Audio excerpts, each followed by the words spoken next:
Hello and welcome back to Practically Political. Happy summer. I'm Dave Spencer. It's great to have you back. And I'm Carrie Sheffield. As always, so great to have you all. And our special guest this episode. She's my dear friend. I think of her as a complete Renaissance woman. She is many things. She's a philanthropist. She's a clothing collector who's donated some beautiful historical pieces to different museums. She is a playwright and a film writer and TV writer for all kinds of shows that you've heard of and enjoyed. But for today, this Renaissance woman, her name's Keli Goff. And Keli Goff is also a political commentator. And she's a columnist with Daily Beast. And she's been on lots of other programs from MSNBC to XYZ, just name it. She's been on it. And we've been on PBS together. And that's how we met. And we just become friends. But Keli wrote a fascinating piece in the Daily Beast about Kamala Harris. And it came out in late July. And we're here in August, early August. And boy, a lot's happened since then. So Keli, tell us more about why you wrote that piece and what's happened since then. And what's your lay of the land on all things Kamala and this race? Well, it was interesting because I wrote the piece because, as I said, I like Kamala Harris. And some of the reasons I like her is because we're a little bit similar, right? I made the case that, I'm a child-free by choice woman with a graduate degree who lives in a major urban area and am proudly ambitious. Was raised by my mother and father not to be afraid of being an ambitious young woman. And I've been labeled a bit bossy in my day. And what the piece was about is that, what I found is particularly among voters, ladies like me tend not to be particularly popular. If you go throughout history, the women, whether it's Hillary Clinton or people like that, who are sort of seen as nakedly ambitious and sort of non-traditional, tend to be the kind of women who a wide swath of the electorate is not keen on electing, particularly in super competitive races that are not in really blue urban areas, right? And so for that reason, and I buried the lead here, which is I'm also not a fan of Donald Trump. My case was that in the effort to save democracy, it would be best for someone like Kamala Harris to step aside and to sort of make way for a more electable candidate.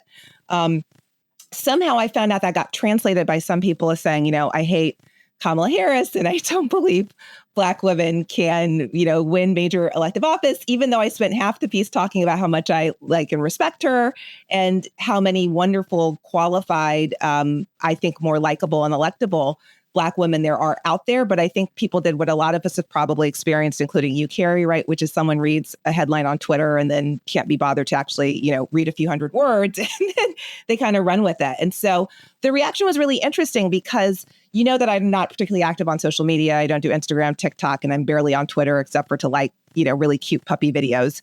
And so I kind of miss sometimes the hullabaloo when I write something, but I learned there was quite a hullabaloo and that the piece was one of the most widely read of my career, sort of flew around the world.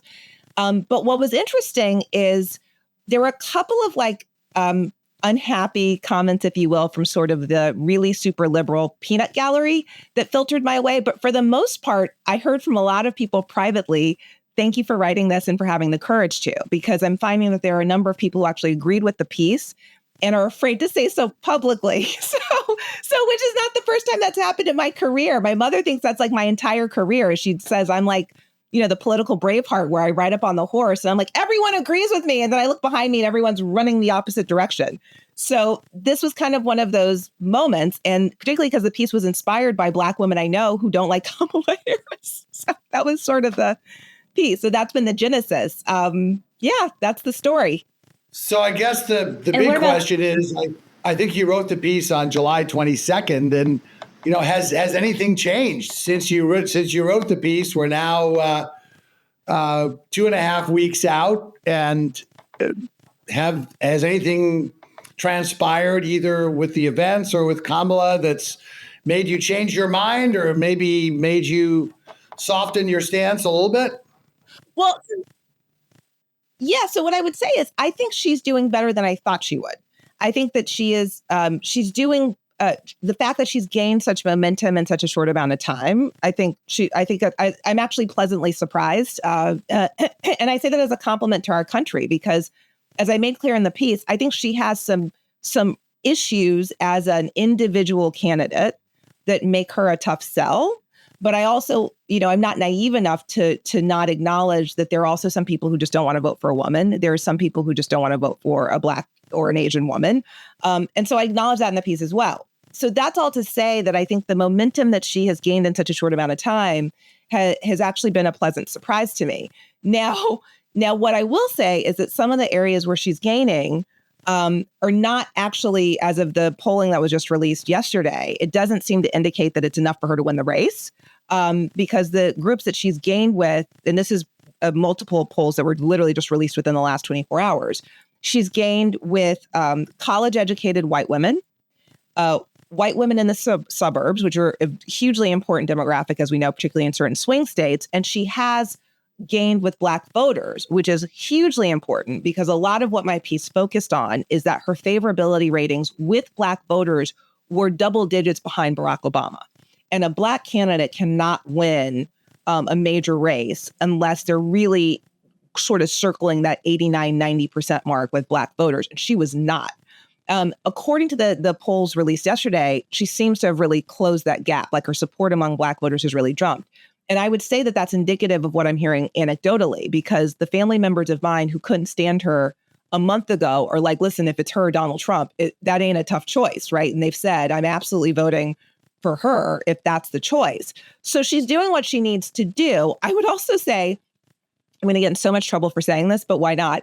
I had a friend of mine who said the only way for her to win this race is to use the basement strategy, which is to talk as little as possible in any forum where she can get herself in trouble. And that's basically what she's been employing so far. I think that's part of the whole J.D. Vance trying to confront her on a tarmac, which backfired on him. And so it reminded me of that famous, for those of us who are political nerds, I'm assuming there are some watching your show, the famous moment when Hillary Clinton was debating Rick Lazio, who's actually a friend of mine. And he's nodding because he knows what I'm talking about.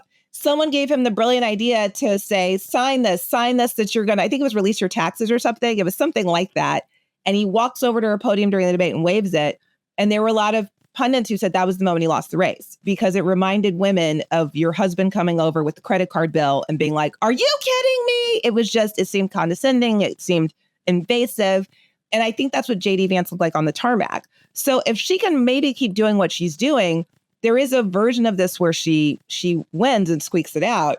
I don't see there being a blowout on either side. And I think that kind of goes back to the heart of my piece, which is, I hate that this is going to be one of those, it's a nail biter, because Donald Trump is such a terrible candidate that I think if the Dems had run someone better, it wouldn't be a close race. And this one's going to be, I think, a nail biter all the way to the end. Carrie?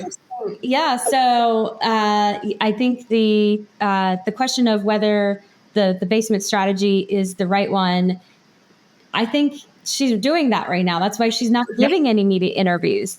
Do you think that the media will actually do their job, which is to ask hard questions of her? Because as of right now, I'm not surprised or shocked at all. But as usual, I'm disappointed by the national media, which is not asking any hard questions. And even just looking at the coverage, I was walking home through the airport at Reagan and seeing the CNN chyrons about all of the glowing coverage about the Walz nomination, and just saying how different the chyrons are whenever anything Trump involved. This is why people don't trust the media. And so do you think it's going to backfire when you're talking about the fact that we have a crisis at the border, we have the stock market crashing, we have inflation through the roof, where families come on. It was a massive drop this week. I mean, it is overall, so year to date, we do have a gain, but on a relative basis, the news that Kamala might win, a lot of analysts said that was what was driving the crash. So all that to say is, Keli, do you think that the media will do its job?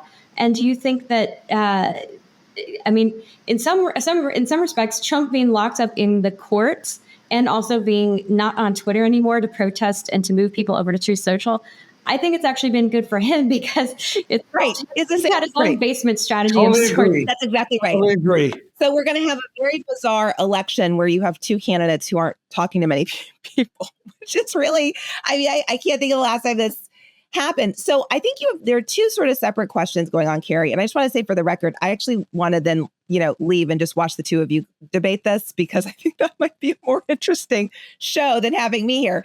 But what I was going to say is I think you're really getting at two different questions, which is Kamala Harris on the issues versus the media doing its job or abdicating its responsibility. So I'll start with the latter question. I think that the media, I'm not going to say they abdicated their responsibility a long time ago. I think they forgot what their responsibility was. And what I mean by that is for all the talk of liberal bias, you can't see my butt, liberal bias, liberal media, let's not forget something very important, which is that during the race between Donald Trump and Hillary Clinton, Les Moonves, who before his sexual harassment scandal was the chair of CBS, all of its properties said, Donald Trump may be bad for America, but he's really good for our business. That is what he said on air, right? He said on a panel. And so there were a lot of chuckles in the audience until Donald Trump won. It was a lot of liberal Hollywood that helped tee up Donald Trump on The Apprentice and then helped hide, allegedly, what are some tapes of him saying some really inappropriate things, worse than the Access Hollywood tape. That's according to multiple reports. So I'd say all this to say that for all the talk of liberal media, conservative media, I actually think that a lot of the people in charge agree on one thing, which is ratings. What is it that they say that the only color they care about in terms of race is green? And so I think part of what happened is that at some point our coverage transitioned from being news to being entertainment. And that has now kind of taken over lots of different shows, lots of different voices. So instead of saying, let's dig into the policies of Donald Trump and Kamala Harris, it's turned into covering politics like everyone works for ESPN and everyone's covering the Olympics. Who's ahead? Whose parents have a cool story? Whose children? You know what I mean? It's Olympic. It's what happened. It's how the Olympics used to just be about the sports. And now a lot of us tune in to find out, who had a really tragic journey to becoming, the world's greatest gymnast or swimmer. And that's very moving for Olympic coverage. It should not be the primary way we cover politics, but it is now. And I think that is the larger problem, Carrie. I think what is happening right now is it looked like there was not going to be a horse race. All of us have covered enough elections to know that news outlets prefer a horse race because if it's not a horse race, people don't tune in to cable news and people don't buy news outlets, right? Once it becomes a horse race, everyone makes a lot more money. Everyone has a lot more eyeballs. So I think that's what you're seeing, Carrie, as people are desperately trying to make sure that Kamala Harris has enough of a shot, that it's a horse race down to election day. And so that's a very long-winded way of saying, I think you're right that a lot of people aren't doing their jobs. I just think they're not doing them for different reasons. I think that we might differ on the reasons why they're not doing their job. Either way, I don't think it's great for America or democracy because I think we should be talking about the issues and there's a lot less of that right now. Well, I've always said, and Carrie's heard me say this before, this election, and this was when Biden was running, but I think it's still true, was going to be won by the candidate on whom it was not a referendum. And that is why Joe Biden was doomed, because after that debate debacle, there was no way it was not going to be a referendum on him. And every time he tried to clean it up, classic example, he actually did a very good job showing a mastery of foreign affairs at the NATO conference, but everyone focused on the fact that he said, well, I wouldn't have chosen, I wouldn't have chosen the wrong vice president, right? And so he messed that up, and that's all that everyone was talking about, right?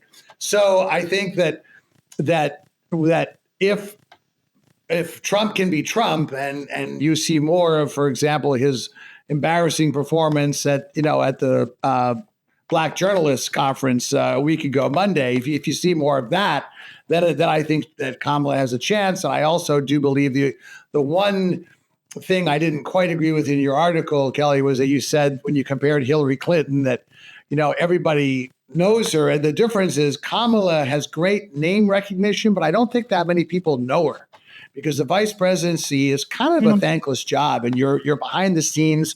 So she has a chance to build her identity, if you will. And I think that's the key. And I think that Tim Walz was, and we can talk about it later, but Tim Walz, I think, was a good choice in the sense that he is the guy, Nakai, you could have a beer with.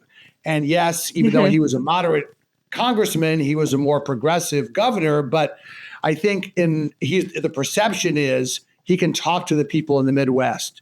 He's one of those guys that served, was a school teacher. He could help you fix your car, So I still think the race is a coin flip, and we will see what happens. No, I agree with you. And I'm going to say something that'll get me even more trouble. I think if Tim Walz were the nominee, even though a lot of his policies are far to the left of most Americans, I think the race would be over. I think he could win. I think there's a lot because he's significantly less well known than she is. And so far, despite some of the hiccups, his rollout has been very, and like I said, to your point, it's the beer contest. Like, who do you want to have a beer with? And I think that going back to kind of Carrie's original question, this is where we have to split kind of the issues versus the electability argument, which is Frank Luntz said this. If the race were held today, any voter that's voting on the issues is probably voting for Donald Trump. Any voter who's voting on personality is probably voting for Kamala Harris and Tim Walz. And I find that to be true because they're both far to the left of, most mainstream Democrats. I mean, I always joke that I was raised a Democrat in Texas, which I didn't find out till I moved to the East Village of New York, made me a Republican in New York. So I guess I would have been a Rockefeller Republican, Dave, if they still existed, but they don't. I'm one of the few ones left. Yeah. So that's what's funny is there's almost none left, right? Like now everyone's sort of divided. I mean, although I will say there are still some elected Democrats in Texas who are actually not pro-choice. So there are like a couple of them in key demographics, but that's kind of gone away. And so it's interesting, Carrie, because going back to what you said, when I was reading the data about the likability thing and Frank Luntz mentioning that, it made me think back to Obama. Because remember, what was interesting about Barack Obama is his favorability in terms of likability always stayed really high. Because he was scandal free, right? So there were people who were like, I don't agree with a single thing this guy says, but I like his wife, I like him, I like his kids. They seem like nice people. You'd want to have them as neighbors. And so that sort of insulated him during any sort of close race. It was like you could see in swing states that there were people who said, he's nice. You know what I mean? Like, I'm okay with him. He's nice enough that I can overlook certain things. And so that's kind of the question mark with this race, because I know people who are super progressive who don't agree with, Harris, Biden because of the Gaza stuff. Then I know people who are moderate Democrats who don't agree with them on anything else. Right.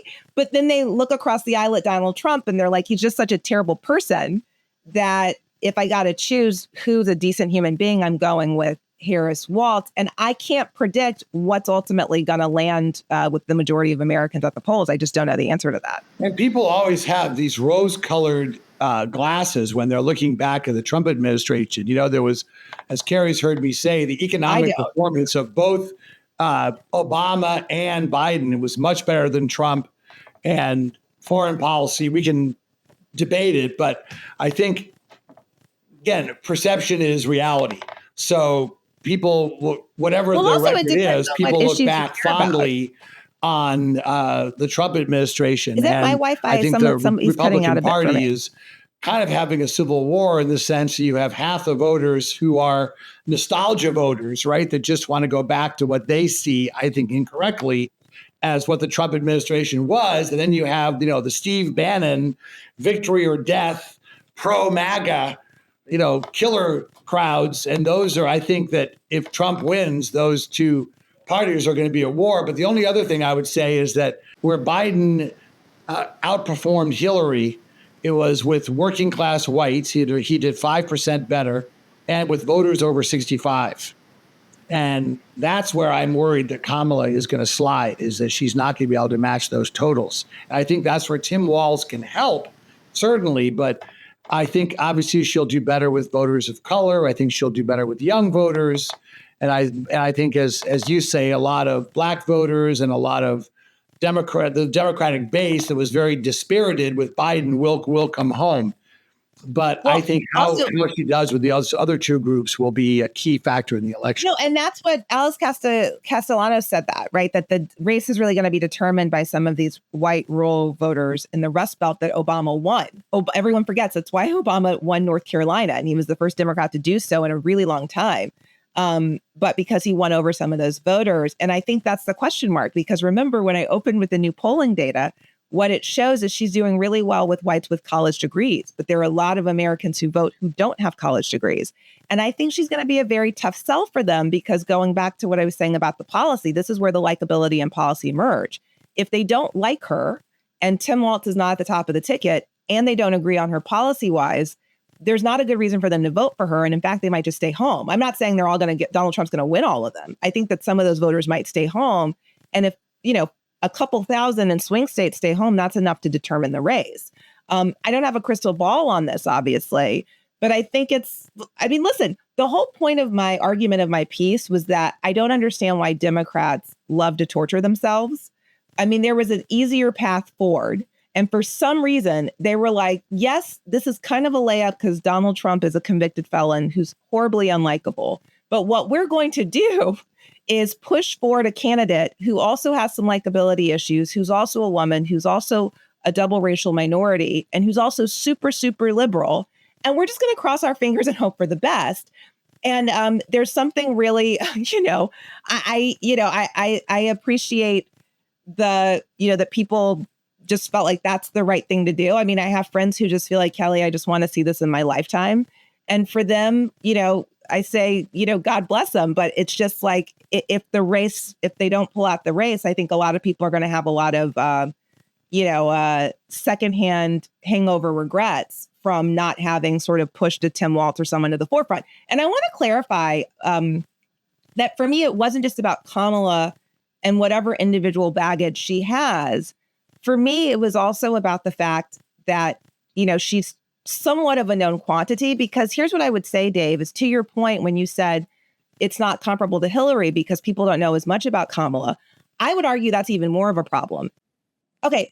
Well, I just think, we're living in interesting times, because just to be clear, my argument was not that, Kamala Harris needs to be a perfect candidate, but sort of my theory is, how often do you get sort of a layup like Joe Biden steps aside in a race where he was running against a highly unlikable convicted felon? And so I just find it a bit bizarre that the Democrats' response to that was, we have a layup, so why don't we go ahead and pass the torch to someone who is significantly more liberal than a lot of the party, also happens to not be so liked among some of her base, also happens to be a woman, also happens to be a dual racial minority, and also hasn't done so great in some of the high profile media opportunities she's had so far. I just find it strange, particularly because, Dave, going back to what you said about Hillary Clinton being more well-known than Kamala, I actually found that to be one of the main reasons I wrote the piece, is that if Kamala Harris was not that well-known, and yet what I kept hearing from so many people was, I don't know that much about her, there's just something about her I don't like, that is not the candidate I would usually go, who should run for president? That's just not. So it all kind of struck me as strange. I mean, I will be thrilled to be proven wrong after the election, but I think that if I'm not, there's going to be a lot of soul searching done within the Democratic Party about how they could let something like this slip through their fingers. Because I think that if a Tim Walz or someone brand new on the scene, which is part of why he's, I think, generating a lot of the enthusiasm you talk about, brand new in terms of the national stage, I think if it had been someone like him at the top of the ticket, someone who was less well-known name-wise and had less perceived baggage, I actually think the race would be over. That's what I genuinely believe. And so that's why I kind of think this has all been an interesting dance that the Democrats are doing. But I also have friends who say, Kelly, I want to see this in my lifetime. I want to see a Black woman at the top of the ticket. Yeah. And I agree. I think the Democrats are wimps. I think, frankly, they were scared of democracy in terms of the fear of the unknown and having an open convention, which I think would have been a good thing. You know, we had an open convention in 1952, or we as a country did, and so this is. I agree. It was. I think it was a poor choice, though. I still don't quite agree with Kamala as being unknown, as being a liability. I do think she has a chance to prove herself, and I hope I'm right on that. Well, the polling seems to indicate you're right. Yeah, the polling seems to indicate you're in the right direction. Yeah, Dave. I mean, the polling that broke yesterday, right? The fact that she moved the needle, that she's moved the needle with some of those groups seems to indicate you're right, that there are a few people who go, there was something about her I didn't care for, but now that I've seen her more, right? Like she seems to be a bit more on top of things. And also I've heard from people who said, I don't love her, but she ain't Donald Trump. And, if we have a shot this time around, I'm going to do everything I can to try to help. Into it. Again, she would not be my first choice, but it's okay. Another thing that I just can't stand is that people go through office, they learn on the job. When you're behind the desk, it's different. It's okay to change your opinion on things. It's okay to say, you know what, this is the way I felt. Now I've changed my mind when I've seen it from the other side. So I think certainly her changing her opinion on things from fracking, and obviously when you're running for president, you tack to the right or left for the primary and tack to the center for the general. That's politics 101. But still, I think her changing her views on things after having experience, I don't think there's anything wrong with that. So I don't think she'll get dinged. But Carrie, your thoughts? I've been talking a lot. Well, yeah, I mean, I agree with Kelly. It really remains to be seen, because I think she's either going to be a Barack Obama figure or a Sarah Palin figure. So with Sarah Palin, there was a lot of enthusiasm because she was younger. It was almost like she was a Hail Mary from an older white man, from John McCain. And instead of keeping her mouth shut, she goes and does. She was the governor of the geographically largest state in the U.S., which has massive oil reserves, and she had been the mayor of a town. So I think that's she was just as qualified as anybody. But the fact that she set herself up for the Sarah Palin interview, that triggered this domino effect of the perception that she was unworthy. And so I think that's part of why Kamala Harris, because in my opinion, Kamala Harris and Sarah Palin, they speak a lot of the same. They speak word salads. And I think that's why Kamala Harris has been so she's been glued to her teleprompter. It's teleprompter and then zip the lips. And I don't think that's any way, from my opinion, to run a country, let alone a campaign. Carrie, my mom would kill me if I didn't slip this in, though, but at least she actually uses the teleprompter and doesn't write it on her hand. And I had to say that because if I did, my mom would say, why didn't you point out that Sarah Palin wrote notes on her hand, Kelly? So I got it in, Mom. Thanks, Mom. I can't wait to meet your mom. Yeah. But then I think also there is the potential for her to be like Barack Obama, because because she is less well known in terms of her actual substantive policy, people kind of project their hopes onto her in the same way that they projected a lot of hopes onto Barack Obama. And from my perspective, I think we have more than enough evidence as to who she really is. She's supported the Green New Deal. She supported socialized medicine. When she was asked in the primary who supports decriminalizing illegal immigration, breaking our laws, she raised her hand.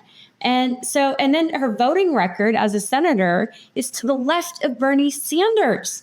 So she's telling us who she is. And that's what Maya Angelou said. When someone shows you who they are, believe them the first time. So this is, I think, my job as a conservative from now until Election Day is to introduce America to who she really is, because unfortunately, the media is not going to do their job. And to your point, I hear your point, Kelly. I agree with what you said earlier about the media wanting green, not red or blue per se. And I would say that was true in 2016. And I'll give an example of Morning Joe. So Morning Joe, they were so rabidly pro-Trump in 2015 and 2016. They helped promote, Joe Scarborough helped to get Donald Trump elected. And it made me so angry because I used to be a guest on that program and I used to love going on that show in 2014 and 2015 because it was the most bipartisan show. I would go on Fox or I would go on other MSNBC shows and I'd get equal parts love or hate only on MSNBC with Morning Joe specifically. I'd either get, oh, you're brilliant, you're fabulous on Fox or CNN or other MSNBC shows. Oh, you're a complete moron. Morning Joe was the most balanced show. And then they became so rabidly pro-Trump. And then it was like immediately, as soon as he won, they were clutching their pearls. And then the rest of the media started to clutch their pearls. And since then, the media, I believe, has been very unfair to Donald Trump, which is part of why when he kept getting indictment after indictment, his poll numbers kept going up because the whole system seems stacked against him from the perspective of people who support him. And even people who just say, like, yeah, you shouldn't have the media, like, for example, for 2 years saying, I have proof. Rachel Maddow and Adam Schiff said, I have proof that there was collusion. And then we get the Mueller report, there's no collusion. And they want us to wave a magic wand and pretend that we didn't hear for 2 years. There's so much to unpack. First of all, Bill Barr buried the Mueller report. Okay, that's the reason that it didn't come out. And secondly, I love this thing about Trump supporters. Donald Trump's behavior has nothing to do with it. The media is unfair. People turn against him. It's nothing that he did. It's nothing that he said. You know, the reason that a lot of people turned against Donald Trump, who originally supported him, was the way he behaved in the campaign, the way he didn't keep his word on a lot of things, and just his erratic, boorish behavior. That's the reason. And by the way, he could have been reelected in 2020 if it hadn't been for his erratic behavior, despite COVID, despite everything, even though I know he won't admit that the election still that he lost. So again, this victimized thing is just so old. But again, we will see. And Dave, if someone shows you who they are, believe in them. Yeah. Yeah, but Dave, can I interrupt and say something? But please. I do think, and don't worry, I'm not just saying this to angle to get an invitation back, but I think that's why shows like yours exist and are flourishing. I think that on both sides of the aisle, there is a lot of skepticism and mistrust in mainstream media, because I'm going to say something that will literally get me in so much trouble. But I know we've had this conversation off air, Carrie, and you're not the only person I've had it with. I've had it with people on the left, which is there are a lot of people who make a lot of money when Donald Trump is in office, including some so-called liberals. So I think we're living in this very strange time where part of why people are tuning into shows like this and why podcasting in general has become so popular is because guess what? A lot of Americans have caught on, the jig is up, where they know that there's a lot of performance art going on some of these shows. I'm not specifying which show, but I know we've all been in green rooms with people where they say one thing in the green room or the makeup room, and then they go out on air and they say something that's slightly different because they know who's watching, whether it's Donald Trump watching and they want to get invited to Mar-a-Lago or the White House, or whether it's, Biden and Harris watching and they want to get someone else on a different side wants to get invited to the White House. So I think people have caught on. And I think that's why the viewership for a lot of the mainstream news orgs is down, because people are looking for having these kinds of conversations. Carrie, I hear so much from people. There are a lot of shows I turn down because I actually just don't enjoy doing this stuff as much. You're a friend, so I said yes. But, I turn down most news appearance requests these days because, one, I don't enjoy hair and makeup. I've gotten very spoiled becoming a screenwriter and wearing Birkenstocks and glasses and no makeup every day. That's part one. But part two is I'm not looking to do performance art. I want to have genuine, authentic conversations about the issues that are facing Americans and genuine solutions. And it's very hard to do that in the mainstream because people are answering to advertisers, they're answering to execs. And it really has become, politics has really become for a lot of them like ESPN. And that is not what I signed up to do. I'm the least athletic person in my family, and I have no interest in doing Mortal Kombat over politics. It's not my goal in life. So I think that's kind of a lot of what we're talking about, is that some of it is bias. I think some of it is desperation for clicks and for viewers and people trying to figure out, what can I just say to keep him coming back? And if it's trashing Donald Trump, I'm going to do that. If it's protecting him, I'm going to do that. Because, Carrie, look at Fox News. right? Fox News, I think, actually covered the first time Trump ran fairly. And then he won. And then it was kind of the inverse of what happened with Morning Joe that you're describing, right? Where people were like, our viewers got mad at some of our coverage of Trump. So now we got to be a little bit more careful because you have news outlets like Newsmax that are gaining on us. I wish there was a version of events where we could just get people not to care about that stuff and just have, do the real talk, as we say, which I feel like we're doing here. But I think it's almost impossible to do that unless you have independent platforms like this one. And I freelance, so I'm completely independent, right? I have the ability to say, I don't care, I'm going to write something. And if everyone gets mad, so be it. That's how and that's the thing. That's the thing is that Donald Trump, I give him credit. So much of his appeal is the show, and the media and Donald Trump need each other. But I think the one thing you'll find on this show is that we disagree on a lot, but it's always done with civility and mutual respect, because you see so little of that. That's right. On other shows, it's always everything is so personal, everything is so demonizing. But I'm so sorry, but I'm afraid we're going to have to leave it there. Oh, yeah. Okay. Go ahead. No, I was just going to say, unfortunately, we're out of time, but I'll give you the last word, please. No, I was just going to say, which is so sad because I remember being on air and being friends with everyone I disagreed with. I remember being on air, Dave, once, and my mother said I spoke over someone who was a conservative, Ron Christie. And my mother said, I didn't raise you like that. And I went back on air the next night on MSNBC and I apologized to Ron. And we're dear friends. That kind of stuff doesn't even happen between progressives on air who disagree. And so it's been a joy being on a show like this where we can have real conversations and it's civil. Our country needs a lot more of that, not less. Excellent. Well, it's been such a pleasure to have you on the show, Keli. I hope you'll come back. Great conversation, as always, with civility.